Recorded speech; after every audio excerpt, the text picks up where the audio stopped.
The book of Luke was absolutely not a compilation of eyewitness accounts. There's no evidence whatsoever of any eyewitness accounts of Jesus at all. And the book of Luke was one of the latest gospels to be written. I think it was in the 2nd century, about 140, 150 CE. So a long time after Jesus would have been resurrected and gone. Hey, thanks for the video. So Luke claims to have gotten his information from eyewitnesses. You disagree on the basis that Luke Acts was allegedly written too late for that to have been possible. I want to say some things in response. First, the dating of Luke Acts that is widely considered to be the most probable is not the mid-2nd century like you suggested. Instead, it falls within the range of 70 to 80 AD. Many scholars even date it to the early 60s AD. Only a tiny minority of scholars date it sometime after 100 AD. The main reason why any scholar dates Luke Acts after 90 AD is because they speculate that the author of Luke Acts depended upon Josephus's Antiquities of the Jews, which was written no later than 93 AD. But according to Dr. Craig Keener, it is highly unlikely that the author of Luke Acts would have even been able to access Josephus's Antiquities after it was written. Further, the arguments in support of Luke's dependence upon Josephus are extremely weak. As Keener writes, quote, "The strongest argument for dependence is Luke's citation of Theudas and Judas. Yet it seems unlikely that Luke would have read Josephus' Antiquities 18 through 20, used barely any of it, and then gotten wrong the one point most likely drawn from it if he was dependent at all. Josephus did not compose his reports of Theudas or Judas from thin air, and oral or written reports about these leaders would have been available to Luke as well as to Josephus."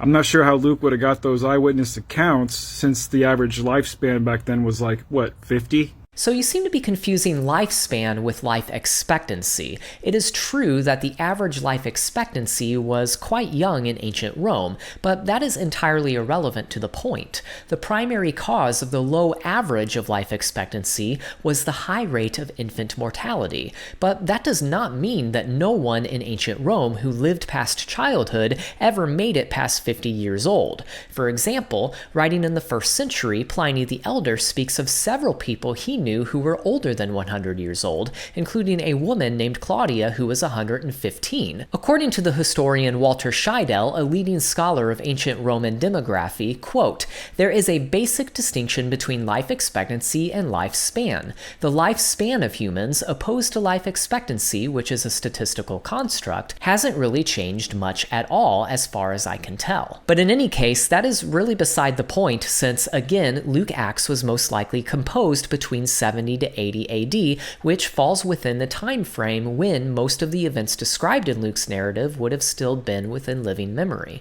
I'm not sure if there's actually even biblical scholars, like actual PhDs, who would try and argue that Luke was actually a compilation of eyewitness accounts. That's just something that pastors and crazy evangelists say because they heard it somewhere, but there's absolutely no evidence for that whatsoever. First, respectfully, you are a mythicist. You have promoted crazy nonsense like the Caesar's Messiah documentary, which alleges that the person of Jesus was entirely fabricated by the Romans. To learn why this documentary is complete nonsense, see my video here. So it's clear that you don't really have any interest in actual scholarship. Second, you're just wrong. Most PhD scholars affirm that the we material in Acts 16 through 28 was written by an eyewitness. The occurrences of the first person plural pronoun we in these passages indicate that the author himself was there. He was writing about his personal experiences traveling with Paul. The most likely candidate for the author of this material is Luke,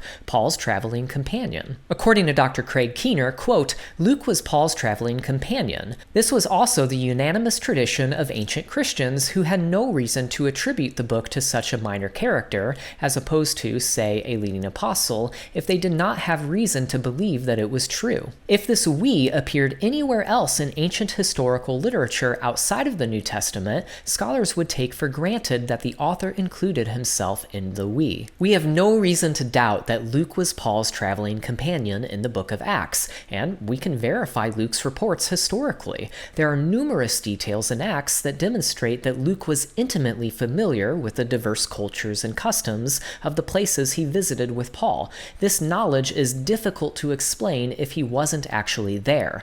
Luke also has detailed knowledge of historical places, names, and the people of the time. In his book, The Book of Acts, in the setting of Hellenistic history, Roman historian Colin Himmer lists 84 of the correspondences between Acts and other external historical sources. Again, such correspondences are best explained on the basis that Luke really was with Paul and was writing about their personal experiences traveling together. The fact that Luke was Paul's traveling companion is significant.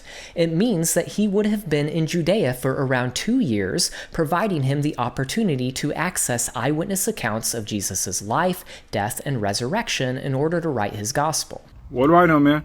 Do your own research. Go look it up. Maybe read something other than gotquestions.org for once. Okay, great advice, and I have done that. I also have some advice for you, though. Maybe read something, anything, written by actual scholars on the New Testament. Personally, I recommend Dr. Craig Keener's massive 4-volume commentary on the Book of Acts. But in any case, you aren't going to get reliable information from mythicist YouTube documentaries. Hey, thanks again for the video, and I hope you find this response to be helpful. Hey everyone, thank you for watching this video. If you liked it, please give it a thumbs up and don't forget to share your thoughts in the comments below. If you want to see more content like this, I want to invite you to subscribe to my channel. Also, don't forget to hit that little bell so that you'll be notified when new videos like this are released. One last thing, be sure to connect with me on my website, davidwilber.com. There you can find a ton of free resources like articles and videos. You can learn more about the books that I've written. Also, if God has put it on your heart, there is an opportunity to throw a couple bucks my way to support my work. Again, thanks for watching this video, and I'll see you next time.